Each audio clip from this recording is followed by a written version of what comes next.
Hello guys, welcome to my channel. My name is Vishal and you are watching Japanese with Vishal. And आज मैं इस video में मैं आपको बताने वाला हूं कि अगर आप JLPT N5 बिगिनर हैं तो आपके लिए जो JLPT का पूरा N5 का कोर्स है वो कैसे कैसे होना चाहिए, कितने दिन मैक्सिमम लग सकते हैं आपको JLPT की तैयारी करने के लिए, N5 लेवल के लिए बोल रहा हूं। इस वीडियो में मैं बताने वाला हूं कि कौन कौन सी चीज को आपको कवर करना है, कौन कौन सी चीज पे आपको ध्यान देना है और ये चीज कितने टाइम में हो सकती है। मैक्स टू मैक्स टाइम बताऊंगा कि इतना टाइम ही लगेगा, इससे ज्यादा नहीं लग सकता, इससे कम आप जरूर कर सकते हो। इवन इफ अगर आप बीमार हो जाते हो तो भी ये कोर्स उतने ही टाइम में कंप्लीट हो जाएगा अगर आप अच्छे से पढ़ते हो। और इतना ज्यादा मैं एक प्रेशर नहीं दूंगा, आप खेलो भी, आप सिनेमा भी देखो, आप कुछ भी देखो, नेटफ्लिक्स की सीरीज भी देखो, फिर भी आप वो N5 का पूरा कोर्स है जो कंप्लीट कर लोगे। ये स्ट्रेटजी मैं आपको बताने वाला हूं आज। और जो लोग नए हैं मेरे चैनल पे उनको मैं बताना चाहता हूं कि मैं 2018 से जापानीज पढ़ रहा हूं और अभी मुझे 3 साल लगभग हो चुके हैं जापानीज को पढ़ते हुए। और इस टाइम पे मेरे पास N2 की नेट की सर्टिफिकेशन है। अभी दिसंबर में मैं N2 का JLPT का एग्जाम भी देने जा रहा हूं, जस्ट उसके लिए भी प्रिपरेशन कर रहा हूं और आपके लिए भी कंटेंट बना रहा हूं। चलिए स्टार्ट करते हैं आज का video, JLPT N5 full course guide. Okay, and सबसे पहले अगर मैं आपको बताऊं JLPT के बारे में, N5 के बारे में, उसमें आपको मैं बुक रिकमेंड करूंगा Minna no Nihongo. Minna no Nihongo, okay. इस बुक को क्यों रिकमेंड कर रहा हूं मैं? क्योंकि इसमें आपके सारे के सारे चैप्टर्स आ जाते हैं, 25 चैप्टर्स। 25 चैप्टर्स में आपको क्या क्या होगा मैं अभी बता रहा हूं आपको। मिन्ना नो निहोंगो बुक का नेम है और इसकी 2 बुक्स आती हैं, ठीक है। पहली बात, इसकी 2 बुक्स आती हैं। एक बुक होती है आपकी ग्रामर वाली बुक, ठीक है, एंड दूसरी बुक है आपके पास इसकी वोकैबुलरी एंड एक्सप्लेनेशन की बुक, ठीक है। वोकैबुलरी की बुक में आपको क्या होता है कि जस्ट वोकैबुलरी दी होती है और थोड़ी सी पैटर्न की या फिर ग्रामर की एक्सप्लेनेशंस दे रखी होती हैं। बट मेन बुक है आपकी ग्रामर वाली, ये वाली। इस ग्रामर वाली बुक में क्या होगा, आपके लिए प्रैक्टिस के लिए बहुत सारा मटेरियल दिया होता है कि रेंशो ए, रेंशो बी, प्रैक्टिस ए, प्रैक्टिस बी, प्रैक्टिस सी, फिर और भी ज्यादा क्वेश्चंस होते हैं। एक चैप्टर में ये सारी की सारी चीजें कवर होती हैं। उसमें कन्वर्सेशन की भी एक सेक्शन बना होता है। ये सारी की सारी चीजें इस बुक में प्रेजेंट होती हैं। सबसे पहले मैं आपको बताना चाहता हूं कि ये 25 चैप्टर्स आप कैसे करोगे, इनमें चीजें होती क्या क्या हैं, इनके बारे में बात कर लेते हैं। तो 25 चैप्टर्स में आपका क्या क्या कवर हो जाएगा? सबसे पहले आपका रीडिंग, रीड करोगे चैप्टर्स को तो रीडिंग आपकी यहां से हो जाएगी, कोई बाहर की आपको बुक की जरूरत ही नहीं पड़ेगी। कभी कभी लोग बोलते हैं कि मुझसे रीडिंग, जो क्वेश्चन पेपर होता है, क्वेश्चन पेपर में रीडिंग होती है वो नहीं हो रही। उसके लिए एक टेक्निक है जो मैं लास्ट में बताऊंगा, वीडियो को पूरा देखिएगा। रीडिंग आपकी इस बुक से हो जाएगी। नंबर 2, आपका ग्रामर के जो पैटर्न्स हैं वो सारे के सारे कंप्लीट हो जाएंगे। सो आपकी ग्रामर यहां पे कंप्लीट हो जाएगी। थर्ड पॉइंट आपका है कि आपकी वोकैबुलरी, वोकैबुलरी आपकी कंप्लीट हो जाएगी, ठीक है, मिन्ना नो निहोंगो की ये दोनों बुक से, ठीक है। एक से वोकैबुलरी हो जाएगी, एक में आपका ग्रामर, रीडिंग सारा हो जाएगा, ठीक है। और बचता है राइटिंग पोर्शन। राइटिंग पोर्शन के लिए आपको क्या करना होगा कि ये जो बुक है आपकी ग्रामर वाली, जिसमें आपके प्रैक्टिस करने के लिए क्वेश्चंस होते हैं, प्रैक्टिस क्वेश्चंस होते हैं, ठीक है, उन प्रैक्टिस क्वेश्चंस को आप कॉपी पे लिख लिख के देखोगे।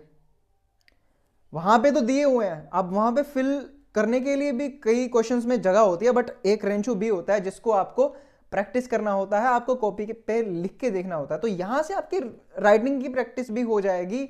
तो आपका मैं यहां पे 4th यहां पे लिख देता हूं कि राइटिंग का भी आप कर लोगे, ठीक है। राइटिंग का भी आपका यहां पे कंप्लीट हो गया। अब बात करता हूं कि कितने दिन में कितने चैप्टर, कितने दिन में कितने चैप्टर, ठीक है। 25 चैप्टर्स हैं आपके पास और 25 चैप्टर्स, अगर मैं आपको यह बोलता हूं कि एक चैप्टर को करने के लिए आप लगा दो 3 दिन, मैक्सिमम 3 दिन लगेंगे, इससे ज्यादा लग ही नहीं सकता, गारंटी है, इससे ज्यादा नहीं लग सकता। ठीक है। सो एक चैप्टर के लिए आप लगा रहे हो 3 डेज, 25 चैप्टर्स के लिए कितने हो गए, ठीक है।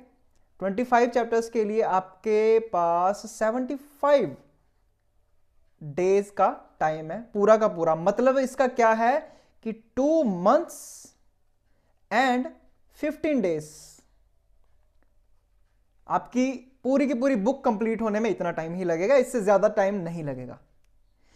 और अगर आप थोड़ा बीमार हो जाते हो, ठीक है, कोई काम पड़ गया, शादी पे जाना पड़ गया, कोई और भी काम होते हैं, मान लो उसके लिए 15 दिन निकाल लिए, और आपके पास कितना टाइम होगा, 3 मंथ हो गए। मैं मान लूं कि 3 मंथ्स में आपकी वोकैबुलरी, ग्रामर एंड रीडिंग और राइटिंग, ये चारों की चारों चीजें कवर हो गई 3 महीने में। ये टाइम जो है मैं मैक्सिमम टाइम ले रहा हूं, मैक्सिमम, ठीक है, इससे ज्यादा लगेगा नहीं, इससे कम आप 2 महीने में कर दो, आपकी मर्जी, ठीक है। सो ये हो गया आपका पूरा का पूरा जो एक पढ़ने वाला काम होता है, यहां पे आपका 3 महीने में कंप्लीट हो जाता है। अब यहां पे जब आप कंप्लीट कर लेते हो तो प्लस मैं 1 मंथ इसके साथ और लिख लेता हूं, किसके लिए, जो भी आपने पढ़ा है 25 चैप्टर्स की रिवीजन के लिए मैं आपको 1 मंथ देता हूं। चलो रिवीजन कर लो, 25 चैप्टर हैं, 1 महीने में रिवीजन करने हैं, पढ़ना है जो आपने करा है। आपके पास टोटल टाइम कितना हो गया, 4 मंथ्स। 4 मंथ्स से ज्यादा टाइम लग ही नहीं सकता। 4 मंथ्स में आप सारा का सारा पढ़ने का काम, सारी वोकैबुलरी याद कर लोगे, N5 रेडी हो आप, अभी आप जाके N5 दे सकते हो। प्रैक्टिस कैसे करनी है क्वेश्चन पेपर की, ये मैं अभी बताता हूं, वेट करना। बट ये आपको मैं एक समझाना चाहता हूं कि इससे ज्यादा टाइम नहीं लग सकता। इवन मैं जब पढ़ाता हूं 3 महीने में, मैंने आपको बोला करने के लिए, मैं थोड़ा सा ज्यादा टाइम ले लेता हूं, 3 महीने और 15 दिन, इतना टाइम लग जाता है। मतलब 3.5 मंथ्स में मैं आपका सिलेबस कंप्लीट करवाता हूं। 4th मंथ में मैं आपकी रिवीजन करवाता हूं, जो कि मैंने यहां पे लिख रखा है, लास्ट जो 1 मंथ, उस रिवीजन को मैं इस तरीके से डिजाइन करता हूं कि आपको एक एक क्वेश्चन पेपर देना, फिर वोकैबुलरी का टेस्ट, फिर कांजी का टेस्ट, ये सारी की सारी चीजें उसमें इंक्लूड होती हैं, ठीक है। सो इस तरीके से आप पेपर रेडी हो जाओगे, पूरे पेपर रेडी। बस आपको लास्ट में क्या करना है, जब एग्जाम देने जाना है उससे हफ्ता एक या फिर 1 हफ्ता पहले आप क्या करो, आप सैंपल पेपर कर लो, सैंपल पेपर, ठीक है, ताकि आपको आइडिया हो जाए कि आपका जो एग्जाम होता है वो कैसे होता है। जैसे कि मैं आपको अगर रफ आइडिया दूं तो 3 एग्जाम होते हैं, ठीक है, मतलब एक ही एग्जाम होता है, उसके 3 पार्ट होते हैं। पहला होता है वोकैबुलरी का पार्ट प्लस कांजी का पार्ट, दूसरा होता है आपका ग्रामर का पार्ट प्लस उसके साथ रीडिंग होती है, थर्ड होता है आपका लिसनिंग का पार्ट, ठीक है। तो ये अलग अलग 3 पेपर होते हैं बेसिकली, आपको थोड़ा थोड़ा गैप दिया जाता है पेपर्स में। अब हमने वोकैबुलरी कर लिया आपकी, मैं मान लूं कि वोकैबुलरी आपकी कंप्लीट हो चुकी है, ग्रामर एंड रीडिंग भी आपकी कंप्लीट, कांजी भी आपकी कंप्लीट हो चुकी है, बट बचता है लिसनिंग और कांजी बचती है, ओके सॉरी कांजी रह गया था, ठीक है। और लिसनिंग और कांजी के लिए क्या करना है, लिसनिंग और कांजी के लिए अभी बता देता हूं। लिसनिंग के लिए सबसे पहले मेरा वीडियो देख लो, 1 घंटे का वीडियो है, उसमें पेपर के लिए मैंने गाइड किया है कि पेपर आपको ऐसा ऐसा आता है, आपको ये सोचना है, ये पकड़ना है वहां से और ऐसे ऐसे आंसर दे देना है, ठीक है। ये 1 आवर का वीडियो आपके लिए बहुत ही ज्यादा इंपॉर्टेंट रहने वाला है। जितना हो सकता था मैंने अपनी जो एक्सपीरियंसेस हैं उसमें शेयर कर दिए। 1 घंटे का पूरा वीडियो बन गया था वो, और एक एक चीज मैंने ऐसे एक्सप्लेन की है कि बच्चा भी समझ जाएगा कि हाँ ऐसा पेपर आने वाला है। प्लस अब लिसनिंग की तैयारी कैसे करें, ये तो एग्जाम जब जैसा एग्जाम में होता है वैसा मैंने बता दिया, बट तैयारी कैसे करनी है इसकी, बुक में तो नहीं है। मतलब बुक में जो लिसनिंग है वो भी आप कर सकते हो, उसमें एक डीवीडीज होती है, मतलब उसकी डीवीडी भी मिलती है बुक की, और उसकी लिसनिंग आपको नेट पे भी मिल जाएगी। उस लिसनिंग को सुन के आप तैयारी कर सकते हो, बट वो इनफ नहीं होती, कभी भी इनफ नहीं होती जो बुक में लिसनिंग दे रखी है। तो करना क्या है, सो लिसनिंग के लिए आपको क्या करना है, आपको सबसे पहले यूट्यूब पे जाना है, पॉडकास्ट पे जाना है, ड्रामास पे जाना है, एनीमे पे जाना है, जो भी चीज आपको पसंद आती है। आप डेली क्या करते हो, आप पहले अपने आप को ऑब्जर्व करो। आप न्यूज ज्यादा देखते हो तो न्यूज पकड़ो, एनीमे देखते हो, कार्टून देखते हो तो एनीमे पकड़ लो। ड्रामास देखने में आपको मजा आता है, जैसे स्क्विड गेम अभी चला था बहुत ज्यादा, तो आप ड्रामास पकड़ लो। मूवीज देखते हो, मूवीज पकड़ लो। पॉडकास्ट देखते हो, पॉडकास्ट पकड़ लो। सुनना है, बस सुनना। कितना सुनना है मैं आपको अभी ये बताने वाला हूं कि सुनना कितना है। ओके, सो डेली का आपको 10 मिनट्स मिनिमम देने हैं। 10 मिनट्स डेली देने हैं। प्लस मैंने आपको 3 महीने बोला, ठीक है, आपकी तैयारी करने के लिए 3 महीने हैं, 1 महीना रिवीजन के लिए बोला था, तो 90 डेज हो गए 3 मंथ में। कितने मिनट की आपने लिसनिंग सुन ली तब तक? हर एक दिन में 10 मिनट भी सुनते हो, 900 मिनट की होगी। 900 मिनट रफली मैं मान लूं कि 13 आवर्स, ठीक है। ये है असली टेक्निक लिसनिंग को करने की। मैं आपको शर्त लगा के बोल देता हूं, अगर आपने इतनी नहीं करी तो जेएलपीटी का जो लिसनिंग है आप उसके काबिल नहीं हो। आप कर लोगे, ठीक है, कहीं से नकल भी हो जाती है लिसनिंग के एग्जाम में, तो कर लोगे, बट आपको आएगा नहीं। जब आएगा नहीं तो कोई फायदा नहीं है उसका। तो जो 13 आवर्स है इसको तो आपको करना ही करना है कंप्लीट, चाहे जो मर्जी हो जाए, करनी ही करनी है कंप्लीट। और अभी मैंने 4 मंथ्स बोला, अभी तो मैंने 3 मंथ्स का टाइम निकाला 13 आवर्स। अगर मैं 4 मंथ का निकालूं तो कितना हो जाएगा? 1200 मिनट हो जाएंगे, लगभग 1200 मिनट। 20 आवर्स का लगभग टाइम आपको मिल जाएगा अगर 4 महीने में आप एक एक दिन में 10 मिनट भी सुनते हो। फिर आप बोलोगे कि मुझे समझ नहीं आ रहा। ठीक है, समझ कैसे आएगा यार? अभी आप बिगिनर हो, अभी आप सुनो सुनो सुनो सुनो सुनो सुनो सुनो सुनो, जितना सुन सकते हो सुनो। हो सकता है कि आप बीच बीच में डेज मिस भी कर जाओ, तो कोई प्रॉब्लम नहीं है। आपको क्या करना है, 15 आवर्स आप मिनिमम लेके चलो कि आपको कंप्लीट करने ही करने हैं, चाहे जो मर्जी हो जाए। जब आप 15 आवर्स कर लोगे ना, तब आपको थोड़ी थोड़ी समझ आनी शुरू हो जाएगी। आप ऐसा मत सोचना कि मैंने 5 दिन करी, 10 दिन करी, मुझे समझ ही नहीं आ रहा कुछ भी। नहीं आएगा, बहुत नई चीज है यार, वो नहीं आएगा। अब मराठी सुनना शुरू कर दो यार, अपने इंडिया में रह के मराठी सुनना शुरू कर दो। 10 दिन सुनो, आप बोलोगे मुझे समझ ही नहीं आ रहा है क्या बोल रहा है। 20 दिन सुनो तब भी समझ नहीं आएगा। तो क्या करना है, 15 आवर्स आपको लगातार सुनना है और अपनी रीडिंग वो सारी करते रहना है। एक दिन में 10 मिनट तो दे ही सकते हो, इतना तो कोई बर्डन नहीं है, इतने आप बिजी नहीं हो कि 10 मिनट भी ना दे सको। ठीक है, तो लिसनिंग आपको ऐसे करनी है। अब लास्ट में आपको मैं बताता हूं कि कांजी कैसे करना है। कांजी में क्या होता है कि एक बुक होती है, बहुत ही सिंपल बुक है, जो बेस्ट बुक है, मैं भी यूज करता हूं, सभी यूज करते हैं। ठीक है, बेसिक 500 कांजी। इसमें 500 कांजी दे रखी हैं, जो कि N4 लेवल तक की होती हैं। मतलब अगर N5 की करनी हो तो कितनी होगी, हाफ हाफ कर लो, 250 हो गई, 250 कांजी हो गई। 250 कांजी का मीनिंग होता है कि उस बुक में चैप्टर 20 तक मैक्सिमम करना ही करना है आपको, चैप्टर 20 तक। ठीक है, और अगर एक दिन में एक कांजी करते हो तो कितनी हो जाती है 90 डेज में कांजी? 90 कंप्लीट कर लोगे तो एक तो कम से कम करोगे नहीं ना एक दिन में। 3 महीने में 90 हो जाएंगे। एक दिन में एक तो नहीं करोगे, एक दिन में 2 तो करोगे कम से कम, तो कितनी हो जाएंगी? 180 कांजी आपकी ऐसे कंप्लीट होंगी। अब मुझे बताओ कि मैंने एक चैप्टर को करने के लिए 3 दिन बोला, कांजी को करने के लिए एक दिन में एक भी बोल दिया था। ठीक है, लिसनिंग को 10 मिनट एक दिन में देने हैं, तो खेलो, कम से कम 1 घंटा 1.5 घंटे में आपका ये सारा काम हो जाएगा। आई थिंक मैक्सिमम बोल रहा हूं, 1 घंटा 1.5 घंटा 2 घंटे दिन में, 2 घंटे अगर आपने दे दिए तो इससे भी जल्दी हो जाएगा। ठीक है, सो ये था एक पूरा शेड्यूल कि कैसे टाइम को मैनेज करना है, कैसे N5 को स्टडी करना है, कैसे कैसे किस किस बुक से स्टडी करना है, टेक्निक कौन कौन सी है, ये मैंने आपको सारा समझाने की इसमें कोशिश की है। आई होप कि आपको ये वीडियो पसंद आया होगा।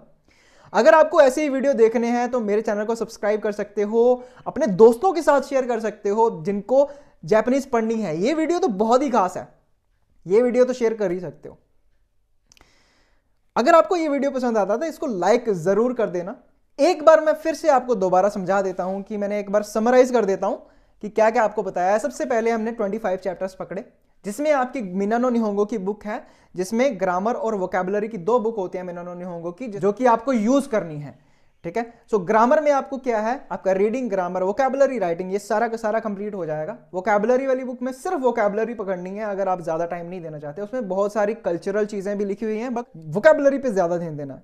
वोकैबुलरी की बुक सिर्फ वोकैबुलरी के लिए रखो, ग्रामर की बुक प्रैक्टिस के लिए रखो। नेक्स्ट आपको मैंने बताया है कि अगर आप एक चैप्टर 3 दिन में भी कंप्लीट करते हो तो 25 चैप्टर के लिए आपको 2 महीने और 15 दिन लगेंगे मैक्सिमम। मान लो कि बीमार हो गए, जाना पड़ गया, तो 3 महीने लग गए, और 1 महीना ऐड कर दो उसमें, ताकि आप जितना पढ़ा है वो रिवाइज कर लो, ठीक है। देन आपका जो एक सैंपल पेपर करना है, आपको 2 सैंपल पेपर कम से कम करने हैं। आपको बहुत सारे मिल जाएंगे सैंपल पेपर। एक तो JLPT की वेबसाइट पे मिल जाएगा, रफ एस्टिमेट बता देगा। दूसरा मैंने वीडियोस बना रखी हैं कि सैंपल पेपर कैसे होता है, सैंपल पेपर कैसे आता है, वोकैबुलरी के एग्जाम का, फिर ग्रामर के एग्जाम का, फिर लिसनिंग के एग्जाम का, तीनों की वीडियो बना रखी है, तो आप देख सकते हो मेरे चैनल पे। एंड आपको लिसनिंग के लिए क्या करना है कि आपको मैंने जो अपनी वीडियो बताई 1 घंटे वाली, वो तो देखनी है कि एग्जाम में कैसे आता है। बट प्रैक्टिस के लिए जब आप तैयारी करोगे, कैसे करोगे कि डेली 10 मिनट देखना है। 90 डेज में देखते हो तो 900 मिनट हो जाते हैं, लगभग 13 घंटे। फिर उसके बाद अगर आप 10 मिनट तो देखोगे नहीं, या फिर ज्यादा ही देखोगे, तो उसमें आपको 15 आवर्स कम से कम कंप्लीट करने हैं। 15 आवर्स कंप्लीट करने के बाद आपको समझ आनी शुरू हो जाएगी। तब आपको समझ आनी शुरू हो जाएगी कि हाँ मुझे अब समझ आ रहा है, मुझे अब समझ आ रहा है, हाँ मैं समझ पा रहा हूं। उससे पहले समझ नहीं आएगा। कोशिश भी मत करना कि दिमाग पे जोर मत डालना कि हाँ मुझे समझ नहीं आ रहा है, मुझे क्यों नहीं समझ आ रहा, ठीक है। आप बिगिनर हो, आप बच्चे हो अभी जापानीज में, आपको बच्चे के जैसा सोचना, ठीक है। नहीं समझ आया तो क्या है, 15 आवर्स करने के बाद मैं डेफिनेटली कह सकता हूं कि आपको समझ आना शुरू हो जाएगा। नेक्स्ट आपको कांजी कहां से करनी है। बेसिक 500 कांजी नाम की एक बुक आती है, जिसमें कि N4 तक की कांजी सारी की सारी दी होती हैं। आपको N4 तक की नहीं करनी है, पूरी नहीं करनी है, आपको 250 कांजी करनी है। और अगर आप एक दिन में 1 कांजी भी करते हो तो 3 महीने में 90 कांजी हो जाती हैं। 1 तो करोगे नहीं, 2 तो करोगे कम से कम, तो 180 कांजी तो आपकी 3 महीने में कवर आ जाती हैं। 4th मंथ में आप रिवाइज कर लेना, आप एग्जाम के लिए रेडी हो और आपको पास होने से कोई रोक नहीं सकता है।